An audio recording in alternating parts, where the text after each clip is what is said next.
The night started like any other late-night talk show appearance. Jimmy Kimmel, ever the charming host, welcomed Keanu Reeves to roaring applause. The crowd cheered as Keanu walked out, his signature calm energy captivating the studio. Little did they know, the interview would soon take an unexpected turn that would leave everyone breathless. Jimmy greeted Keanu with a grin. "So, Keanu, you've been in what, 100 movies. Do you ever take a break from saving the world?" Laughter rippled through the audience. Keanu smiled politely but didn't chuckle. His expression stayed neutral, almost unreadable. The vibe shifted subtly, as if something deeper stirred beneath his calm gaze. "Well," Keanu began slowly, "saving the world isn't really what I think I'm doing." The crowd fell silent, sensing something was different. Jimmy leaned forward, intrigued but cautious. "Oh, then what would you say you're doing?"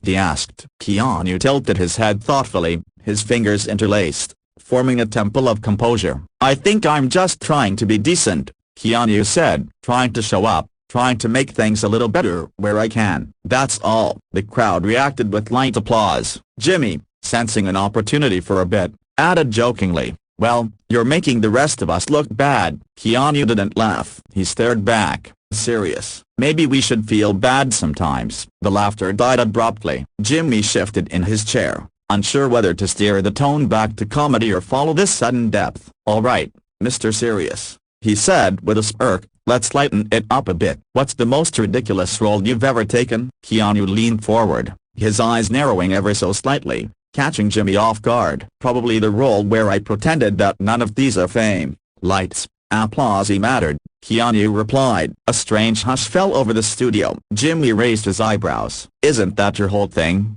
he asked, half joking. "The humble star?" Keanu nodded, but there was weight behind his gaze now. "It's not a thing, it's survival." Jimmy laughed awkwardly, unsure whether Keanu was still playing along. "Okay, so you're a humble hero. We get it," Jimmy said, but Keanu wasn't smiling. He leaned closer to the mic. "Jimmy, do you know what it feels like to lose everyone you love and still be expected to entertain people who don't care?" The air went heavy. The audience shifted in their seats. Jimmy blinked, trying to recover.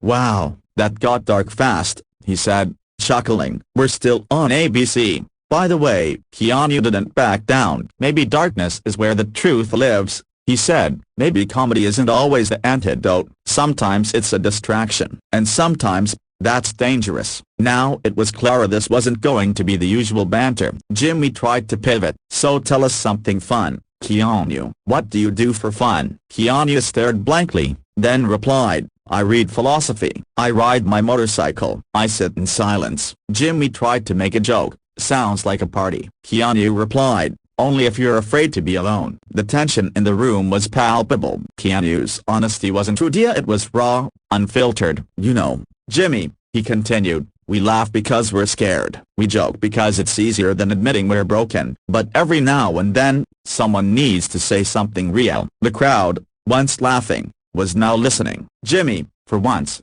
seemed unsure of his next move. "All right," he said, "I guess we're going deep tonight." Keanu nodded. "Maybe the moment deserves depth. Maybe the world's tired of shallow." A few scattered claps emerged from the crowd, but most were silent of processing. Jimmy glanced nervously toward the producers off camera. "Look, man," Jimmy said, trying to soften the moment, "I admire that you speak your truth, but this is a talk show, not a therapy session." Keanu tilted his head again. "Maybe talk shows should offer more than distraction. Maybe they should reflect something true." That line hit hard. Even Jimmy seemed to momentarily agree. Jimmy leaned back, a rare vulnerability flickering across his face. "All right, what's the truth you want to share?"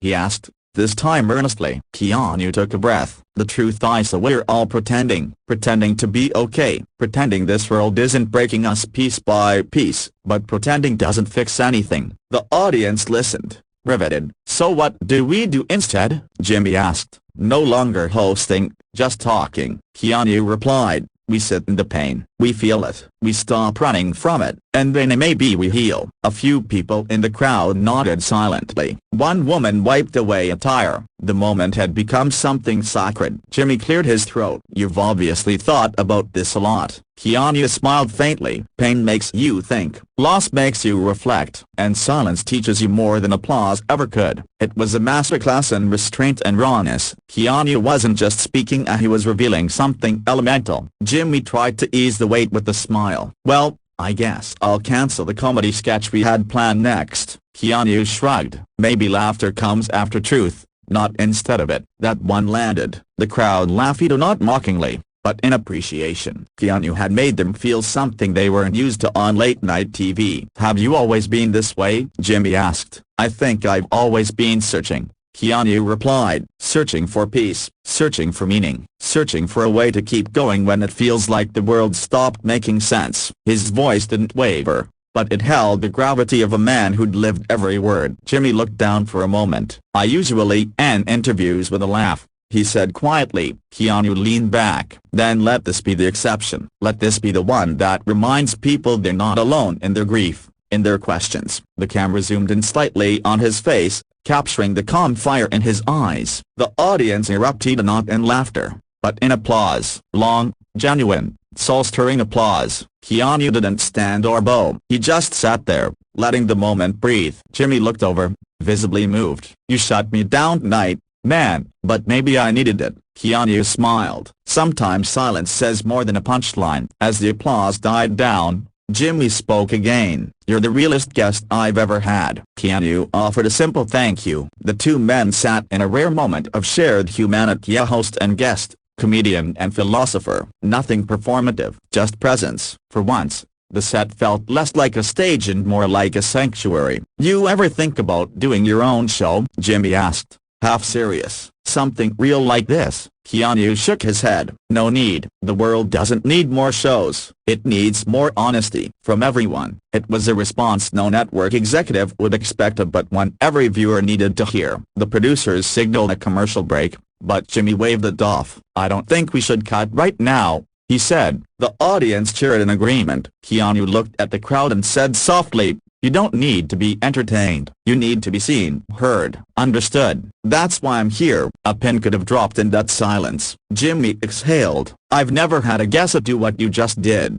Keanu replied, I didn't come to do. I came to be. Another thunderous round of applause. This wasn't a viral moment, it was a visceral one. One that would be replayed, quoted, and remembered long after the cameras stopped rolling. The final minutes felt like a collective exhale. Keanu looked into the camera and said, if you're hurting, you're not weak. If you're confused, you're not broken. If you're here watching these, you're already surviving. That's something. The studio didn't erupt. It stood still, listening, absorbing, healing. As the show wrapped, Jimmy stood and shook Keanu's hand. Thank you for tonight. Keanu nodded. Thank you for letting it happen. No staged goodbyes. No punchline, just truth. And maybe, in a world drowning in noise, truth was the loudest sound they could have shared.